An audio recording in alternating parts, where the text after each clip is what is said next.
The Chiefs' offense isn't just improved over the last few weeks, it's a whole new offense in general. And I have put together a few different sources here to kind of get some bearing on what it is that we're seeing and why we are seeing it. Uh, Beginning with from Arrowhead Pride, an article titled Xavier Worthy, Hollywood Brown are unlocking the Chiefs' offense, subtitled The Return of the Veteran and Progression of the Rookie are combining to make life easy on the offense by the incomparable Ron Kopp. We get the following. In an attempt to explain what is going on, what is going right with this offense, run pass options. Brown and Worthy are threats to turn quick passes into big gains on the perimeter. The Chiefs have been testing defense's willingness to spread out and protect the secondary from those plays by calling more run pass options. This gives quarterback Patrick Mahomes the ability to decide whether to hand off or throw based on the leverage of certain defenders. These play calls also help the influx offensive line, simplifying looks and setting them up to block in a light box when the ball is handed off. To pair this with run action, the Chiefs can use simple play route concepts to quickly get the ball into the playmakers' hands, to quickly get the ball to playmakers in space. I don't know where I got the rest of that sentence. I made it up. The offense has found success with slant bubble combinations recently. On these plays, the outside receiver runs a slant into a window opening up between two defenders. The inside linebacker respecting the run and the flat defender respecting the bubble route. Worthy and Brown each have an explosive completion on this concept over the last 2 weeks, along with wide receiver Juju Smith-Schuster. So one of the interesting things about this is that this is a good way, a great way, maybe one of the only ways to really incorporate two small, shifty speed wide receivers into an offense. This was one of the things that I had major questions about heading into the season. I didn't know where you put two little 165-pound wide receivers in an offense like this and what you do with them. Well, it turns out it's this. And they're doing it quite well, doing it so effectively that even someone like Juju Smith-Schuster, who is not the swiftest of feet, pardon the pun there, but who is not the fastest guy on the roster or the field at any given time, even he has an explosive play from this type of formation now. Where that comes into play is now when the Chiefs line up in that formation, the defense has to respect that play call regardless of what wide receivers are in said formation. So, should Juju and Hollywood find themselves on one side of the line of scrimmage in that formation, all of a sudden, the linebacker and slot corner have to respect that same thing.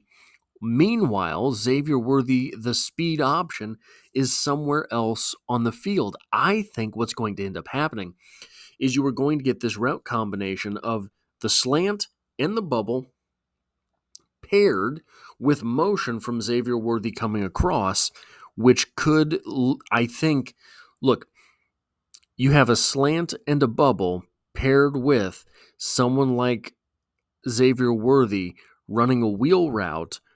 All of a sudden, that formation gets very difficult to defend on that side of the field. The article continues sometime later. Direct play designs. Worthy is currently the team's best playmaker, and Brown's reliability as a receiver allows Worthy to be more available for creative designs by the Chiefs' offensive coaching staff. To score the first touchdown in Pittsburgh, the Chiefs try to catch the defense off guard by breaking the huddle and lining up quickly in a unique formation. Worthy aligned in the backfield and running back Isaiah Pacheco in the traditional receiver position.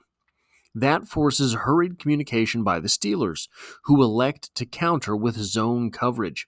At the snap, the zone defenders take a step to respect the routes released to Worthy's side, giving him enough of an angle to reach the pylon. The great design would lead to a first down for many players, but Worthy's elite acceleration turns it into 6 points. On this play-action play, Worthy aligns in the right slot with Mahomes under center. At the snap, he works across the formation, maneuvering through the traffic into the opposite flat. Pittsburgh rushes Mahomes as he turns, but Worthy's speed makes him available in time.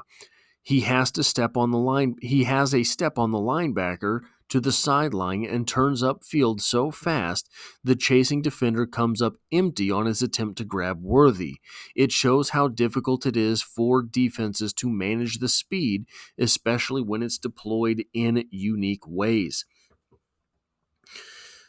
I had undersold that aspect of things because too many times I had seen elite speed simply get washed out in the NFL. So many guys come to the NFL running 4.3 something 40-yard dashes, and they never make a dent in the NFL. Andy Reid and Patrick Mahomes. Now, I'm not saying that Xavier Worthy is not an exceptional talent. But Andy Reid and Patrick Mahomes have proven, and I should never doubt them, that if there's anything there that is an NFL-level wide receiver, they can use it. Which is why when we look at players like Sky Moore, it is such a clear-cut case, right? I don't think that Sky Moore will be back. I don't know why I all of a sudden went and beat on Sky Moore there. But anyway, so in an attempt to try to get some purchase on what we are looking at with this offense, I found 3 sources here.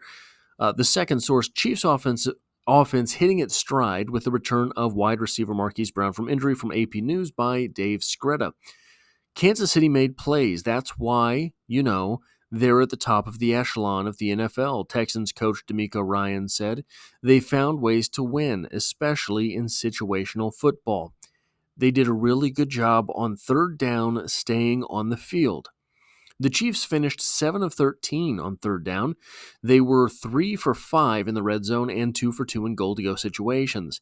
That is the kind of efficiency they have had while winning the past 2 Super Bowls. What can we do? The sky's the limit, said Worthy, who caught at least 4 passes in each of his past 6 games. I feel like we're a hard team to beat. We just have to keep stacking. So you'll notice this is not from this most recent game. I went back and found several sources from different times, but this is the type of efficient that we saw from the Kansas City Chiefs last season when they won the Super Bowl. This is the kind of efficient that we saw from the Kansas City Chiefs when they won the 2022 Super Bowl. But there is an element that is different on this team, especially from that 2023 Super Bowl winning team. These Chiefs are fast. They were faster than that team with Xavier Worthy in the lineup, and now they, too, have returned Hollywood Brown. So this team has uber speed in twice as many places as did last year's team. Last year's team, basically, Isaiah Pacheco was the only explosive player on that offense. You can say Mecole Hardman, but we hadn't seen it from Mecole Hardman in quite some time. So it is interesting that the Kansas City Chiefs have added another speed option to an offense that was faster already than the team that won the Super Bowl last year. So now they have twice the pop, no pun intended, that last year's offense did, 3 times the pop that last year's offense did, and they're becoming as efficient as well. That was the thing with the offense once we got into the playoffs last year. The transformation for this offense last year was that it became efficient in the playoffs. All of a sudden, Rashee Rice was running some more of these medium-type route trees, and they were paying off, and the offense was humming right along. The last source that I have here, Xavier Worthy is finding his stride in the right time for the Chiefs' offense from Arrowhead Addict, written by Josh Fan. Would you look at that? What most forget about Worthy, however, is that he wasn't supposed to be a large part of the offense as a rookie. The original plan was for Hollywood Brown and Rashee Rice to lead the offense, with Xavier Worthy mixing in. But injuries have thrust Worthy into action and placed an unfair amount of the offense on his shoulders. Chiefs Kingdom went through the same sort of thing with Rashee Rice, although instead of injuries being the reason, it was simply lack of talent in the wide receiver room that forced Rice into a bigger role. That was probably unfair for him as a rookie. In a similar fashion, Worthy has taken the early lumps and struggles and learned from them to become an integral part of the offense late in the season. Over the last 7 games, Worthy has averaged 55 yards receiving per game and added 67 yards rushing and 1 more touchdown on the ground. The reason I wanted to include this little bit in here is this. Everything that we're talking about so far, and rightfully so, like I'm not chastising anyone, especially not myself. But everything that we've been talking about for quite some time has been about this season, has been about the three-peat, has been about the Kansas City Chiefs doing something no team has done before, and they are in as good in as good a place as any team ever having tried to win 3 Super Bowls in a row. The Kansas City Chiefs are right there. The Kansas City Chiefs robbed a little bit of the cookie jar in order to sell out for this season. They acquired DeAndre Hopkins. They made that trade. They made a few trades in the preseason. They brought in talents that maybe haven't quite panned out.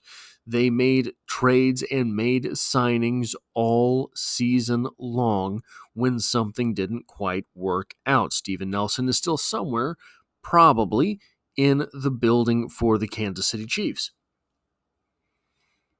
But the wide receiver position, assuming Rashee Rice comes back and is healthy, and that's a big assumption. We have to be honest now. This guy is going to be missing basically an entire season here this year, and then there's whatever suspension looms on the horizon. It could be upwards of about 2 seasons before Rashee Rice is once again on the field for the Kansas City Chiefs.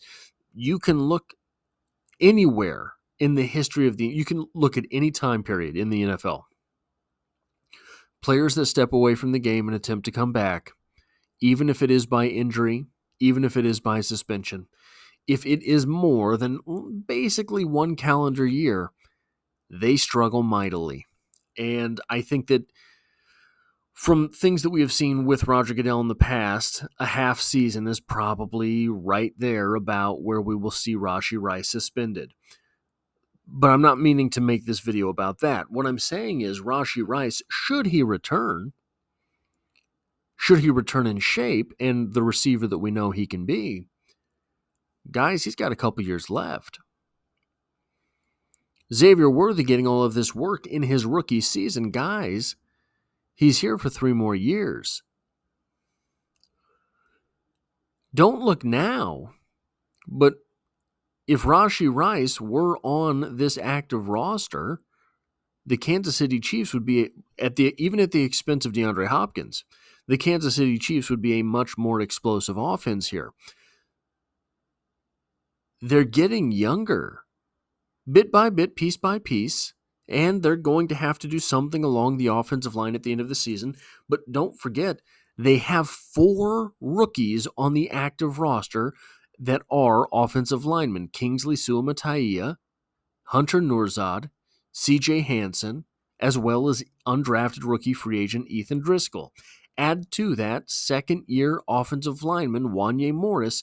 They have youth at the line. If they can spend this offseason cross-training guys so that they have someone to play everywhere, maybe they get a left tackle. Maybe they roll Joe Thuney out there to left tackle.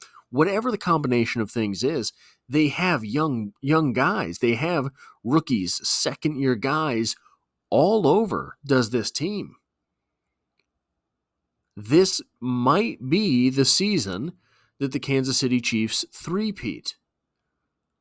But if this is the season that the Kansas City Chiefs three-peat, then we have to start asking about the four-peat, because they have young talent. That is all I have for this video. If you like or appreciate what it is that I do here, hitting the like button really does help me out, as it tells YouTube to share this video with other Kansas City Chiefs fans. And if you find yourself here by chance but not design, consider hitting the subscribe button to stick around for more. And as always, I hope to have you back for the next one.